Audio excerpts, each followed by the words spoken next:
Mieux connaître les coraux. Oh, et petit huilateye. Comme à l'accoutumée. Nanat wa yao. Somos de nouveau de sortir. Taratu arur arhei. L'oreille est hardie. Restez hardi, moussaillon, moussaillon, moussaillon. Patrice et Lydie Kozak.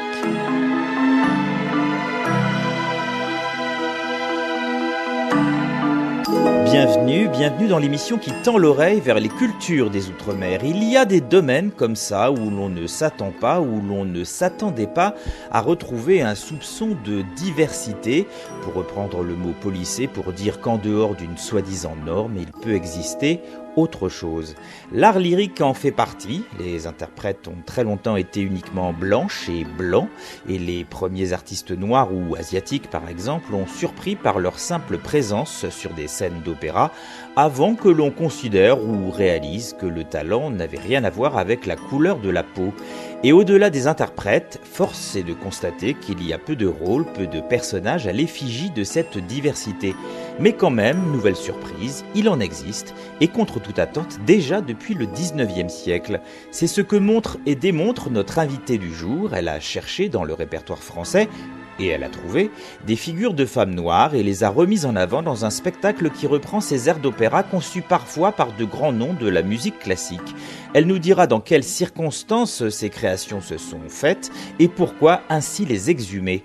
Au creux de notre oreille cette semaine, Marie-Claude Botius.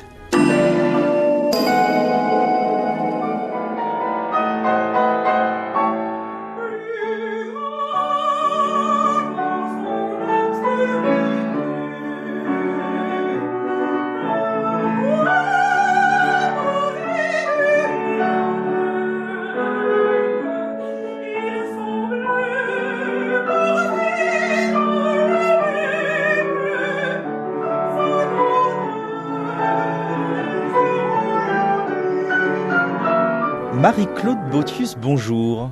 Bonjour Patrice. L'air et la voix que nous entendons derrière nous, là, c'est la vôtre, c'est extrait de votre spectacle Esclave ou Reine, un spectacle que vous commencez à proposer sur différentes scènes. On verra pour les rendez-vous que vous nous donnez en fin d'émission. Reine ou Esclave, c'est un titre qui capte l'attention, qui traduit le fait qu'en fait vous avez voulu mettre en avant ces différents personnages de femmes noires qui existent dans les différents opéras, notamment ceux du 19e siècle, siècle des abolitions de l'esclavage. Avant de parler de ça, avant de parler du fond, avant de parler d'opéra, avant de parler de spectacle, on va parler de vous. Qu'est-ce qu'il faut savoir de vous très succinctement pour entendre et comprendre ce que vous allez nous raconter au cours de cet entretien ? Alors, je me présente en tant qu'artiste lyrique parce que lorsqu'on fait de l'art lyrique, qu'on chante de l'opéra, on n'est pas uniquement chanteur ou chanteuse. On doit être un artiste accompli, c'est-à-dire qu'on doit susciter l'émotion également par le geste, par la comédie. Donc le chant est au cœur de notre métier, c'est évidemment la partie principale et la qualité principale qui nous est demandée, mais on doit également être un très bon, le meilleur possible comédien et interpréter avec le plus de cœur possible le rôle qu'on nous demande de chanter. Quelles ont été les différentes étapes, différents jalons qui vous ont mené sur les différentes scènes à interpréter des airs d'opéra ? J'ai commencé enfant dans une chorale, dans une église parisienne. C'est le prêtre qui faisait le catéchisme qui a dit au chef de chœur « Prends-la, elle chante tout le temps ». Donc ça a commencé comme ça, j'étais enfant. Donc c'est venu vraiment complètement naturellement.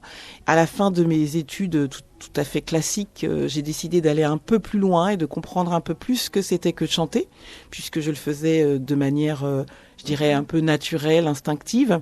Et là, j'ai rencontré un certain nombre de professeurs et le goût est venu petit à petit et le monde de l'opéra s'est ouvert à moi. C'est vraiment en commençant à travailler techniquement ma voix que cet univers s'est ouvert à moi et avec cette possibilité d'incarner des personnages et d'être un comédien, d'être sur scène, de travailler avec d'autres en groupe, en troupe, la passion est née. Et effectivement, après, de fil en aiguille, j'ai pu rencontrer Christiane Dapierre et avoir la chance d'être prise sous son aile. Et donc voilà, c'était parti. Il n'était plus question de faire autre chose que de chanter à plein temps. Alors, venons-en à esclave ou reine. Première question qui me vient, c'est est-ce que on a affaire à des vrais personnages ou est-ce qu'on a affaire à des figures, à des images toutes faites, voire à des clichés de l'époque, puisque, il ne faut pas se leurrer, la plupart des compositeurs librettistes étaient blancs.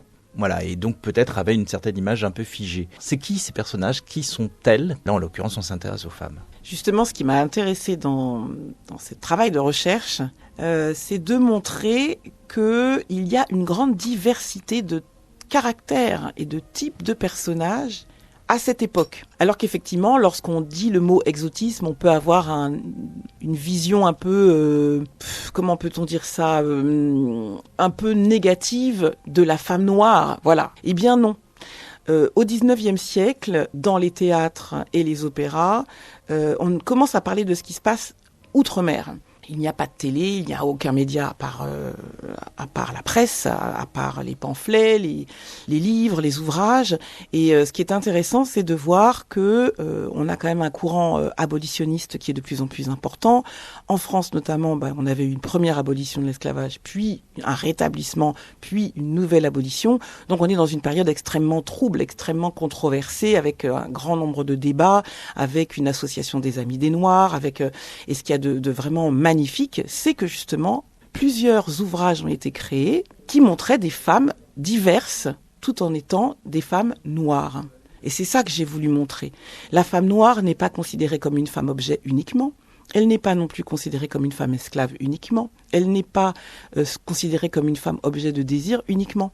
Cette femme, au XIXe siècle, qui est un personnage, une figure, elle peut être effectivement esclave, elle peut être reine, elle peut être aventurière, elle peut être malhonnête, elle peut être courageuse, parfois dans le même personnage d'ailleurs, dans l'évolution de la même œuvre, on peut trouver tous ces caractères, et c'est ce que j'ai trouvé extrêmement intéressant, extrêmement fort, c'est de dire que si aujourd'hui, au XXIe siècle, il n'est plus possible de figer la femme d'une manière générale, et encore plus la femme noire, dans une seule catégorie. Parce que déjà, au XIXe siècle, des librettistes, des compositeurs, grâce notamment pour certains à des ouvrages écrits par des femmes, montraient une grande diversité de caractères, une grande intelligence en dépeignant, en écrivant des histoires avec ces personnages. Pendant cette période abolitionniste, il y a eu énormément d'œuvres écrites. Il n'y a pas que des opéras, il y a également beaucoup de pièces de théâtre. Alors après, je ne suis pas historienne et encore moins historienne du théâtre. Dans l'état de vos recherches, en tout cas. En tout cas, plusieurs œuvres, notamment Le Code Noir de Clapisson sur un livret de Scribe, a été donné 42 fois à l'Opéra Comique la première saison. L'Africaine de Meyerbeer a été donnée également extrêmement souvent, longtemps, et est encore donnée d'ailleurs aux États-Unis très régulièrement, sur d'autres scènes du monde. Après, c'est vrai qu'il faut se poser la question, pourquoi ce n'est pas au répertoire de grandes maisons? Pourquoi ce n'est pas donné tous les 2 ans? Pourquoi ce n'est pas donné aussi souvent que Don Giovanni de Mozart, quoi? On peut se poser la question. Et en fait, mon récital est un peu une façon de poser cette question. Ce qui m'intéresse, moi, c'est de justement montrer à un moment où on veut diversifier le public à l'opéra, où on veut montrer que le classique n'est pas un monde à part. Je veux montrer qu'il suffit de puiser dans ce répertoire pour pouvoir montrer la modernité de l'opéra aujourd'hui. Alors, on va parler de ce répertoire-là, peut-être donner les titres, les compositeurs, voire les librettistes de ces airs que l'on retrouve donc dans votre spectacle Esclave ou Reine, et peut-être juste une ligne à chaque fois pour essayer de comprendre ce qu'est cette œuvre. Alors en fait, le récital est en 3 parties. C'est une femme qui se transforme. Elle est d'abord enfermée, elle est emprisonnée, et je mélange des airs d'opéra et des mélodies françaises. Des mélodies françaises qui, je pense, prennent un sens encore plus fort quand on les intègre à ce contexte, comme L'esclave de Lalo est une magnifique mélodie qui est trop peu chantée et qui parle de captivité. Il y a une autre œuvre qui s'appelle La captive de Berlioz et qui est beaucoup plus connue, qui est écrite par Berlioz pour voix, violoncelle et piano, parce que je tiens à préciser que je fais ce récital avec piano et violoncelle. Et évidemment, un morceau qui pour moi est très très très important, c'est la prière à Marie, interprétée par Zamba dans l'opéra Le Code Noir dont nous avons parlé, de Louis Clapisson sur un livret d'Eugène Scribe.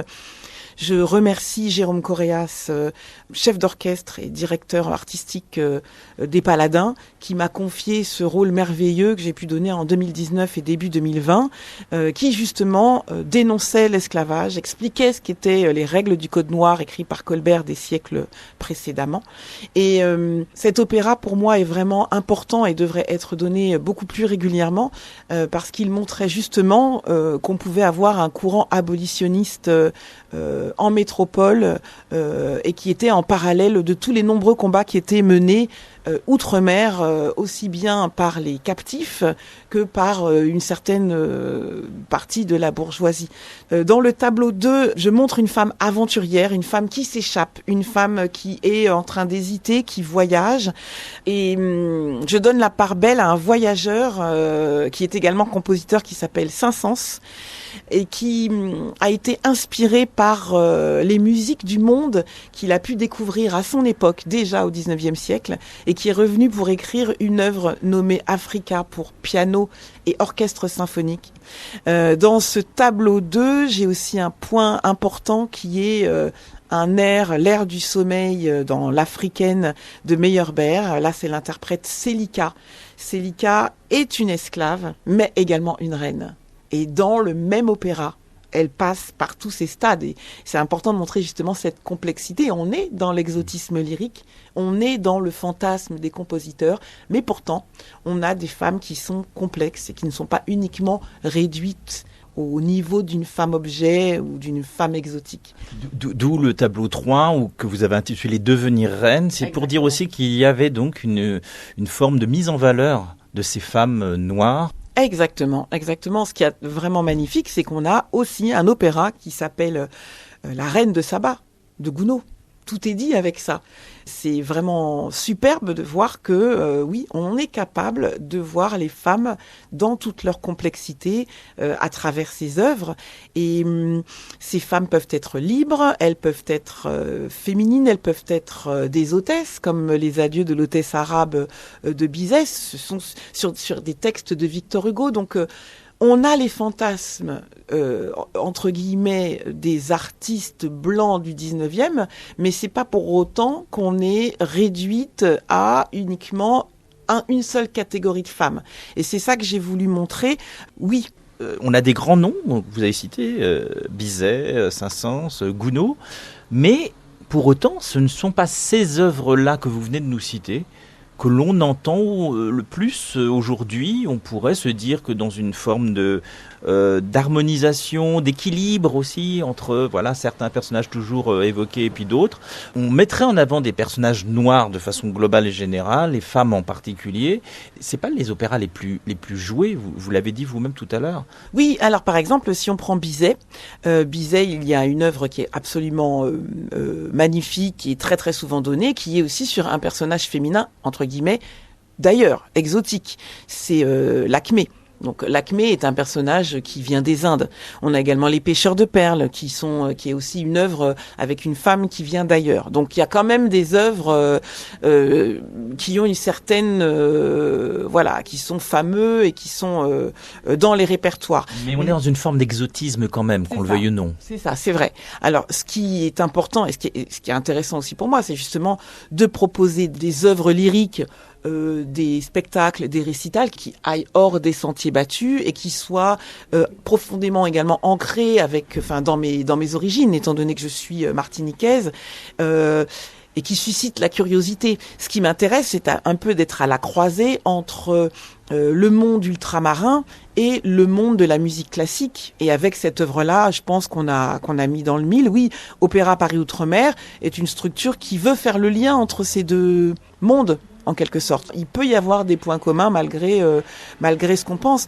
Et le Code Noir de Clapisson a été programmé en 2019-2020 et c'est le Covid qui l'a un peu stoppé dans son élan. Peut-être que ça recommencera et peut-être que ça évoluera. L'Africaine de Meyerbeer, après un long moment de silence, a été programmée à l'Opéra de Marseille en octobre 2023 avec notamment dans le rôle de Célika Karine Dehem, merveilleuse chanteuse artiste lyrique. Donc je suis positive et j'espère que voilà ce travail n'est qu'un commencement et va permettre que ces œuvres entrent dans les répertoires des grandes maisons régulièrement. C'est l'heure du premier choix de l'invité, premier choix musical, comme tous les invités de l'Oreille Hardie. Je vous ai demandé de faire une petite sélection de 2 titres. Pour le coup, là, on va rester dans votre spectacle et je vous ai demandé pour l'occasion de choisir 2 extraits issus de votre spectacle, 2 airs que vous interprétez ou bien des morceaux instrumentaux que l'on entend dans votre récital. Alors, je crois que vous avez choisi, pour commencer, on en a déjà parlé un petit peu abondamment, d'un extrait du Code Noir. Alors dans le récital, j'interprète 2 airs de Zamba. Donc Zamba est une femme noire qui a été esclave à Sainte-Lucie, qui s'est enfuie et qui s'est, entre guillemets, auto-affranchie en débarquant à la Martinique. Je tiens à signaler en plus que c'est très émouvant de voir qu'au XIXe siècle, quand on ouvre une partition et qu'on voit les petites informations sur l'œuvre, cela se passe en 1842 à la Martinique. Bon, il y a de quoi halluciner quand on est dans le monde de l'opéra, de se dire que oui, un librettiste et un compositeur ont écrit une histoire qui se passe dans son pays. Donc l'air que j'ai choisi, c'est la prière à Marie. Zamba vit une vie de petite marchande, de petite vendeuse de colis fichets. Elle est un peu diseuse de bonne aventure à ses heures et elle a beaucoup souffert par le passé et lorsqu'elle était à Sainte-Lucie, a accouché d'un enfant qu'elle a envoyé en métropole, qu'elle a laissé sur un bateau afin qu'il ne soit pas lui-même esclave. Et malheureusement, ce fils qui est devenu marchand arrive à la Martinique parce qu'il sait qu'il est originaire de la Martinique pour retrouver sa famille et pour rencontrer sa mère. Et là, on le reconnaît, on comprend en fait que c'est un fils d'esclave et on veut le soumettre et le faire devenir esclave alors qu'il est militaire. Et donc dans cette prière à Marie, elle veut déjouer le grand méchant de l'œuvre, prendre les clés pour libérer son fils qui est emprisonné. Et donc elle chante à ce moment-là une prière à Marie extrêmement émouvante. Vous êtes artiste lyrique, vous allez vous transformer en DJ. Nous rappelez donc le titre de ce passage de cet opéra, l'opéra duquel il est extrait, et donc l'auteur. Alors c'est Prière à Marie, interprétée par Marie-Claude Botius, dans Le Code Noir de Louis Clapisson sur un livret d'Eugène Scribe.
Retour auprès de notre invitée Marie-Claude Botius, artiste lyrique pour le spectacle Reine ou Esclave que vous allez donner, que vous avez déjà donné sur quelques récitals ici à Paris où nous nous rencontrons.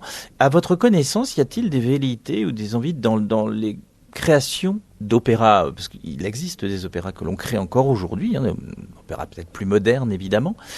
Est-ce qu'il y a des velléités, selon vous, à rééquilibrer ou à mettre en avant justement d'autres types de personnages que ceux que l'on interprète habituellement dans des lieux comme l'Opéra Bastille ou l'Opéra Garnier ou ailleurs en France ? Alors, je pourrais pas répondre à cette question. Je ne suis pas dans le secret des dieux sur quelle est la démarche de création d'opéra contemporain. Mais je sais qu'en tout cas, à New York, il y a eu récemment une création d'opéra sur un grand personnage noir. Donc, je pense qu'il y a des choses quand même qui commencent là-dessus. Il y avait aussi des opéras très politiques. Il y avait, je pense, à Nixon in China. C'était également un personnage important. Je veux pas dire de bêtises, mais je sais qu'il y a des créations contemporaines qui commencent à vraiment s'ancrer davantage avec le temps. Mais la difficulté, c'est qu'une création d'opéra prend énormément de temps. Entre un livret qui est écrit, entre une musique ensuite qui est composée, ensuite des rôles qui sont choisis, des financements qui sont opérés. Je pense que le besoin qu'on a aujourd'hui de diversité va peut-être prendre un peu de temps pour arriver véritablement sur les scènes et se concrétiser.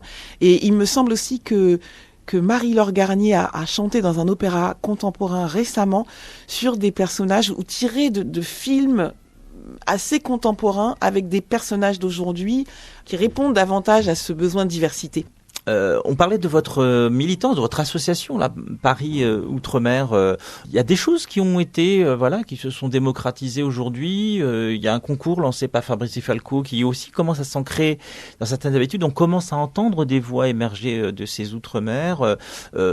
Concrètement, ça va vers le mieux. Oui, ça s'ouvre. C'est toujours compliqué et difficile parce que c'est un métier difficile, un métier avec énormément de concurrence, énormément de magnifiques voix, un métier qui n'est plus du tout national, comme à l'époque de Christiane Lapierre où on pouvait faire sa carrière dans son pays. Donc on est très très vite en concurrence avec d'autres chanteurs d'Europe, des chanteurs des États-Unis, des chanteurs asiatiques magnifiques. Donc le métier est difficile, il faut vraiment pas se leurrer. En plus, c'est un milieu, l'opéra, l'art lyrique, subventionné. Et comme on est dans une période de restriction, c'est également compliqué de pouvoir trouver sa place et chanter régulièrement. On a vécu également le Covid, c'était un peu difficile de pouvoir poursuivre sa carrière et être sur scène. Malgré tout, effectivement, grâce au travail de nombreux chanteurs, évidemment Fabrice Di Falco, avec son concours Voix des Outre-mer, la compagnie Caribe Opéra, dans laquelle je suis également directrice artistique, qui a produit en entier des opéras créés pour la première fois en Martinique et en Guadeloupe depuis 2018 notamment, la compagnie Opéra Paris Outre-mer également dans laquelle je travaille, qui a également produit des opéras comiques et des récitals et des soirées de gala. Oui, ça avance. On a des voix magnifiques également issues de plus en plus de grandes écoles comme le Conservatoire supérieur national de musique et de danse de Paris. Je pense par exemple à Edwin Fardini qui était nommé aux Victoires et qui fait une belle carrière en Europe. Il a déjà chanté à la Scala de Milan quand même, c'est pas rien. On a déjà parlé de Marie-Laure qui, elle, a carrément obtenu une victoire de la musique classique, mais ce ne sont pas les seuls. Il y a d'autres chanteurs déjà des époques précédentes qui ont eu des belles carrières et des jeunes qui arrivent. On commence à avoir maintenant un beau pool d'ultramarins, et aussi bien de la Réunion que de Polynésie qui commence à faire son chemin, en plus de Martinique, Guadeloupe et Guyane. Donc oui, je trouve quand même qu'on est sur une voie ascendante, une voie positive. Mais il y a encore énormément de travail à faire. Énormément de travail. C'est l'heure de notre deuxième choix, Marie-Claude Boetus, de votre deuxième choix. On en a déjà parlé un peu abondamment, donc ça va être une présentation finalement un peu simple. Vous avez justement choisi de nous faire entendre un extrait d'un instrumental, comme on dit. Donc on va pas entendre votre voix, mais c'est Saint-Saëns, ce compositeur voyageur que vous appréciez particulièrement. Alors il s'agit d'Africa, de Saint-Saëns. Moi je trouve magnifique que dans la musique classique au XIXe siècle, une œuvre s'appelle comme ça, c'est une ode à l'Afrique. C'est une œuvre symphonique pour donc piano et orchestre. Et c'est une œuvre tellement belle que Saint-Saëns l'a même ensuite réduite pour piano seul. Et celui qui interprète l'extrait que vous allez entendre s'appelle Spyros Thomas. Spyros est un pianiste virtuose avec qui je travaille depuis de nombreuses années et qui est également grec. Il vient d'Athènes. Voilà.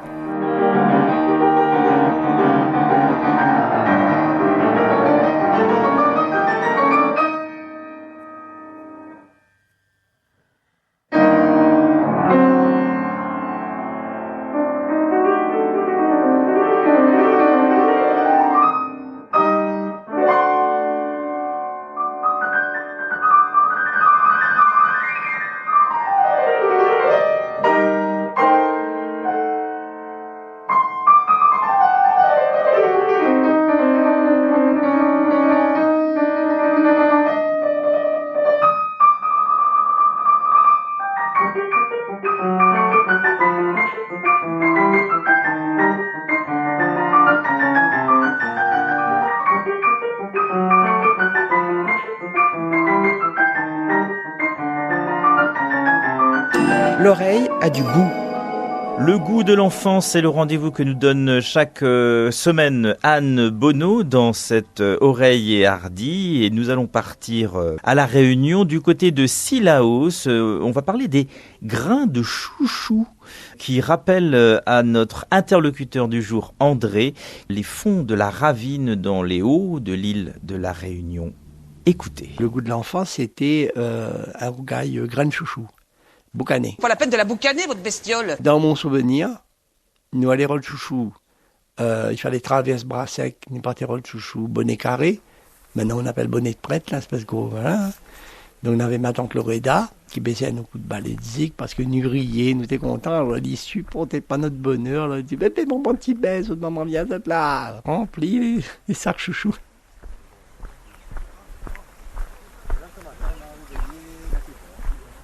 Donc on remplissait les sacs de chouchou, on y repartait, donc je sais pas, il devait faire un poids énorme ce truc.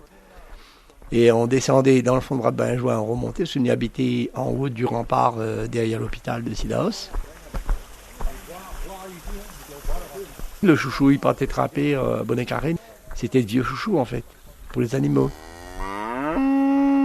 Donc c'était notre récompense.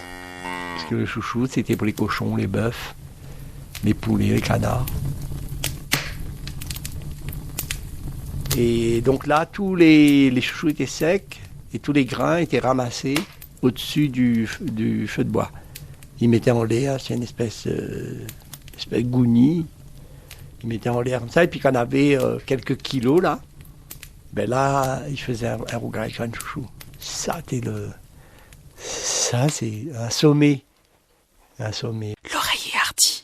Patrice et Lydie Kozak. Merci Marie-Claude Botus d'avoir accepté notre invitation. Esclave ou reine, ce récital exotique, lyrique, mais surtout avec cette importance de mettre en avant des personnages de femmes noires qui ont existé là au 19e siècle sous la plume de compositeurs et de librettistes. Donc voilà, c'est tout l'intérêt de ce spectacle que je vous encourage vraiment à aller voir. Je vous remercie encore une fois de votre présence dans notre oreille cette semaine. Rendez-vous sur lapremière.fr pour la réécoute de cette émission ainsi que sur les bonnes plateformes de podcast. Vous pourrez vous abonner à l'oreille Hardy. Surtout, n'hésitez pas. Les temps sont parfois un peu difficiles, mais peut-être qu'un peu de chant de temps en temps, et pas seulement sous la salle de bain, ça permet peut-être de ramener de la joie dans nos existences. Restez Hardy Moussaillon.